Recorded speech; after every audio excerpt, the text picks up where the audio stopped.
እስር ቤትን የቀመሱ አርቲስቶች የሀገራችን ታላላቅ ዝነኛ አርቲስቶች ወንጀል ይሰራሉ ብላችሁ አስባችሁ ታውቃላችሁ? ለዛውም በህገወጥ የሰዎች ዝውውር፣ ቼክ በማጭበርበር፣ በፌክ ፓስፖርት፣ ሰው በመደብደብና በፍቅር አጋራቸው ሞት ተጠርጥረው ዛሬ እስር ቤት የነበሩ አርቲስቶችና አስገራሚ ወንጀል ታሪካቸውን ልናስደምጣችሁ ነው። የአንዳንዶቹ ከበድ ያለ ወንጀል ሲሆን የአንዳንዶቹ ደግሞ ፈገግ በሚያስብል አጋጣሚ ከርቸሌ ገብተዋል። የጓደኛዬን ፍቅረኛ ከንፈሯን ስሟታል በሚል የተደባደበው አርቲስትም 3 ዓመት ተፈርዶበታል። ማን ይሆን? እስከ መጨረሻው አብራችሁን ቆዩ፣ ሁሉንም ታደምጡታላችሁ። ታረቀኝ ሙሉ ድምጻዊ ታረቀኝ ሙሉ በ2012 ዓ.ም ላይ በከባድ ወንጀል ታስሮ ነበር። ጉዳዩም ኪዳኔ ዘካሪያስ የተባለ ግለሰብና ግብረ አበሮቹ በህገወጥ የሰው ዝውውር ተከሰው ተይዘው ጉዳዩ በፍርድ ቤት ላይ ያለ የተከሳሾቹ ጠበቃ የነበረው ደስታ መስፍን ምስክሮች የሚቀርቡበት ቀነ ቀጠሮ እንዲራዘም ፍርድ ቤቱን ይጠይቃል።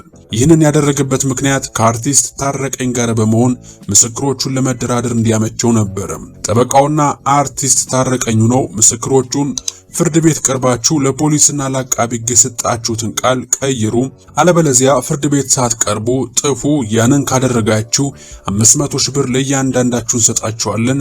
እናም በዝውውር ወቅት በሊቢያ ለሞቱት ቤተሰቦቻቸው 200 ሺህ ብር እንሰጣለን በማለት ምስክሮቹን ያባብላሉ። ምስክሮቹም በቀላሉ የሚታለሉ አልነበሩምና ያንን እያሉ ሲደውሉላቸው ድምጻቸውን ቀርተው ለፍርድ ቤቱ ያሰማሉ።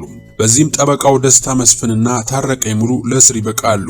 አሁን ሁሉም አልፎ ላጠፉት ጥፋት ቅጣታቸውን ተቀብለው ነፃና የታረሙ ግለሰቦች ናቸው። ቤዛዊት መስፍን ዳና በተሰኘ ተወዳጅ ተከታታይ ድራማ ትታወቃለች።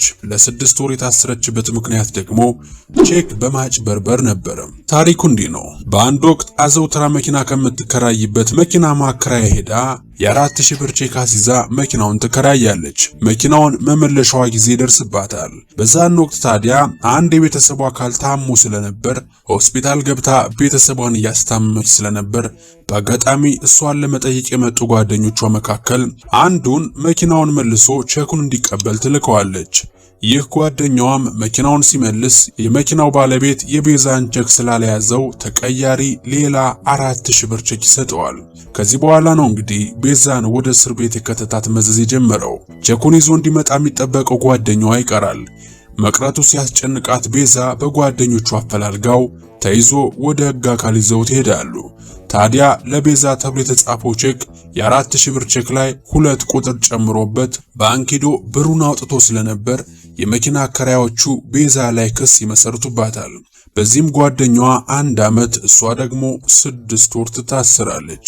ከተፈታች በኋላም ለሰራችው ኃላፊነት የጎደለው ድርጊት አድናቂዎቿን ይቅርታ ጠይቃለች።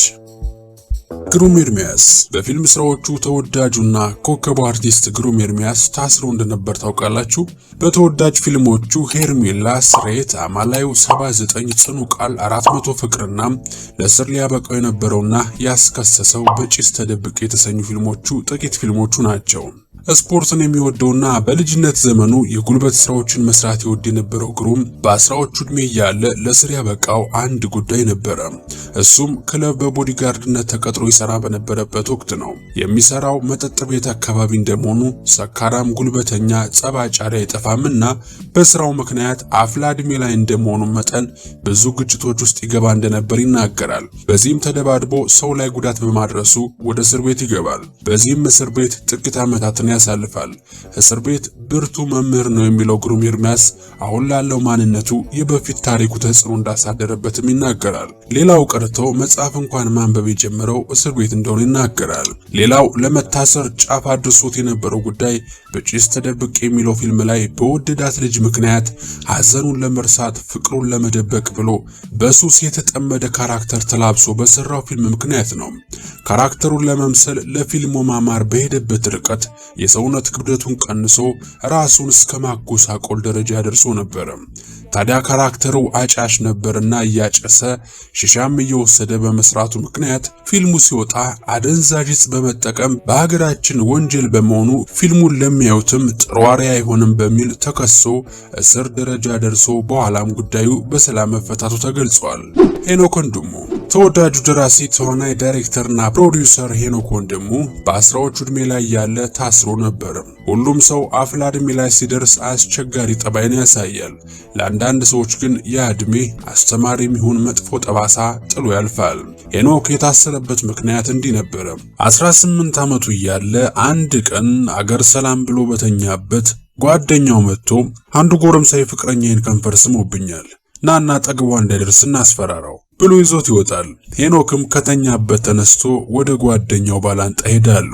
ልጁም እነ ሄኖክን ሲያይ እየሸሸ ሄኖክም ሊያዋራው እየሞከረ ሲጠጋው እሸሻለሁ ብሎ ከኋላው የነበረ ደረጃ ላይ ወድቆ ጭንቅላቱ ይመታል፣ አንገቱ ይሰበራል። በዚህም ሄኖክ ተከሶ ለፍርድ ይቀርባል። ታዲያ በፍርድ ቤት ዳኛው ሲያናግሩት ሄኖክ ከዳኛው ጋር ምልልስ ይገጥማል። ከዛ የህግ አካል ጋር ያላግባብ ንግግር በሚል 3 ዓመት ይታሰራል። እስር ቤት የነበረበትን ወቅት ሲገልጽ የስር ሁኔታ ላይ ተስፋ በመቁረጥ ራሴን ለማጥፋት እስከማሰብ ደርሼ ነበር።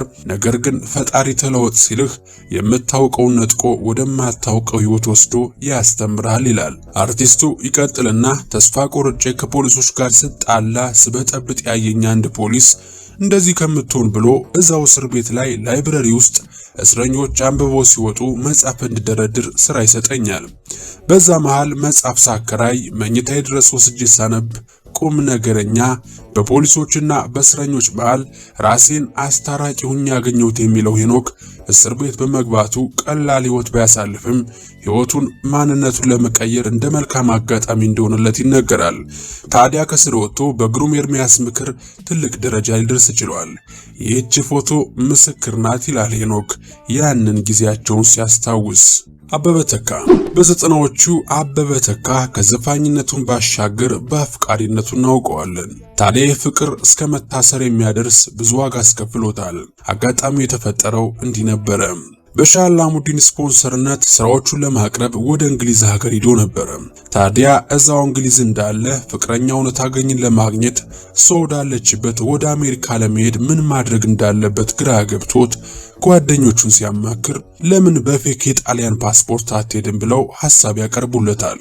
ነገር ወንጀል እንደሆነ ቢገባውም ጓደኞቹ እዛ ሀገር ስትደርስ እንድትታወቅ ሙዚቃ ሊያቀርብ ነው የመጣው ተብሎ ኤርፖርት አካባቢ ፖስተር ይዘጋጅልሃል ያለ ሐሳብ ትገባለህ ብለውት አበበም አምኗቸው ፌክ ፓስፖርት ያለበት እንግሊዝ ድረስ ያስልኩለታል።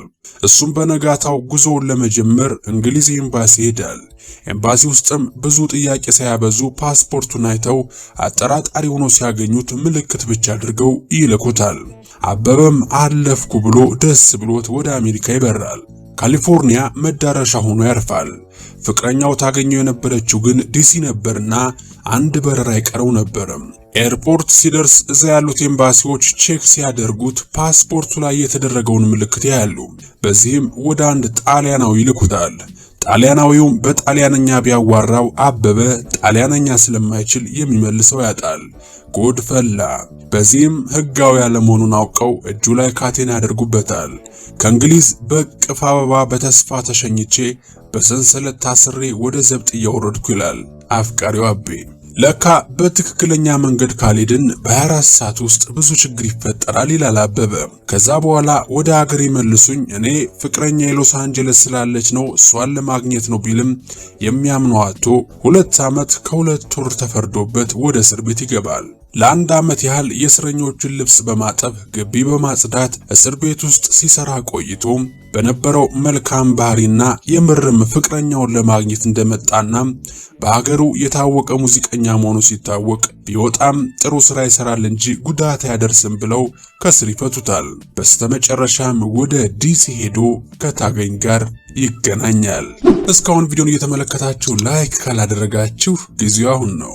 አብርሃም በላይነህ ሻላይ እቲ አባይ ሻላይና ከአሊ ቢራ ጋር ሆኖ በሰራው ተወዳጅ ሙዚቃ የሚታወቀው አብርሃም በላይነህ ሻላይ አንድ ሰሞን በጥቁር አንበሳ ዶክተር በሆነችው ቤዛውት የተባለች ፍቅረኛው ከሱ መኖሪያ ቤት ከደረጃ ወድቃ ህይወቷ በማለፉ ብቸኛ ተጠርጣሪ ሆኖ ታስሮ ነበር። በወቅቱ ስለ ፍቅረኛው ሞት ራሷን አጥፍታ ነው የሚል ወሬም ነበረ። ነገር ግን ጉዳዩ ሲጣራና ከብዙ የፍርድ ቤት ቀጠሮች በኋላ ፍርድ ቤቱ አንድ ውሳኔ ወሰነ። የሻላይ ፍቅረኛ የነበረችው በመካከላቸው የተፈጠረው እንዲህ ነበረ። በአንድ ሰው ምክንያት የተዋወቁት ቤዛና አብርሃም ፍቅራቸውን የጀመሩ ሰሞን ቤዛ ደስተኛ እንደነበረች ጓደኛዋ ትገልጻለች። ኋላ ቤዛ ባላቸው ግንኙነት በሱ እንክብካቤ ደስተኛ እንዳልነበረች ስትተወው በእናቷ እያስለመነ ስትቀርበው ደግሞ እየራቀ ብዙ ያንገላታት እንደነበር እናቷ ትገልጻለች። አንድ ቀን ተጣልተው ቤዛ አብርሃምን ይቅርታ ለመጠየቅ ፎቅ ላይ ተከራይቶ ወደሚኖርበት መኖሪያ ቤቱ ሄዳ ነበር። በርስ ታንኳኳ እንደነበርም የሚያስረዳ በአጋጣሚ ስልኳ ላይ የተቀረጸ ድምጽ ተገኝቷል። ከዛ ምን እንደተፈጠረ በማይታወቅ ሁኔታ አብርሃም ተከራይቶ ከሚኖርበት ቤት ቤዛ ከደረጃው ላይ ወድቃ አብርሃምም በር ላይ ቆሞ አይቷት እንደነበር ለፍርድ ቤት በሰጠው ምስክርነት ቃሉን ሰጥቷል። በኋላም ሰይፉ ሾው ላይ ከዓመታት በኋላ ቀርቦ ሲጠየቅ ሕግ ነፃ ነው ብሎ ለቆኛል ሲል ነገሩን በአጭር ዘግቶት ነበረ። የቤዛን ነፍስ ይማር እያልን ወደ ቀጣዩ አለፍን። አንዱዓለም ጎሳ ተወዳጅ የኦሮሞኛ ቀንቃኝ ነበረ። አንዱዓለም ጎሳ በእጮኛው ቀነኒ አዱኛ ከፎቅ ወድቃ በመሞቷ ምክንያትና ቤት ውስጥ በተገኘው ደም የነካ ምንጣፍ የተነሳ በአንደኛ ተጠርጣሪነት ተይዞ መታሰሩና ከጥቂት ወራት በኋላ ቀነኒ የሞተችው ራሷን አጥፍታ ነው ተብሎ በነፃ መለቀቁ ይታወቃል። በመለቀቁ ምክንያት ብዙ ተቃውሞ ገጥሞታል። ምክንያቱም ፍርድ ተዛንፏል፣ ፍትህ ለቀነኒ እያሉ በተለያዩ ሶሻል ሚዲያዎች ቲክቶከሮች፣ ታዋቂ አርቲስቶች ሳይቀሩ ድምጻቸውን አሰምተዋል። እየቆየ በሚወጣው ቀነኒ በሕይወት እያለች ከጥቂት ቀናትና ወራት በፊት በራሷ ስልክ የቀረጸቻቸው ፊቷ ላይና ጀርባዋ ላይ ተደብድባ እንደነበር የሚያሳዩ መረጃዎች ጉዳዩ እንደ አዲስ እንዲቀሰቀስ አድርገውታል። የቀነኒን ነፍስ ይማር እያልን ገዳዩዋ አንዱዓለምም ይሁን ሌላ ተይዞ ለፍርድ እንዲቀርብ እየጠየቅን ለዛሬ ያዝንላችሁ መረጃን ይመስል ነበር። ሐሳብና አስተያየት ካላችሁ በነጻነትና በጨዋነት ሐሳባችሁን ኮሜንት መስጫ ላይ ግለጹልን።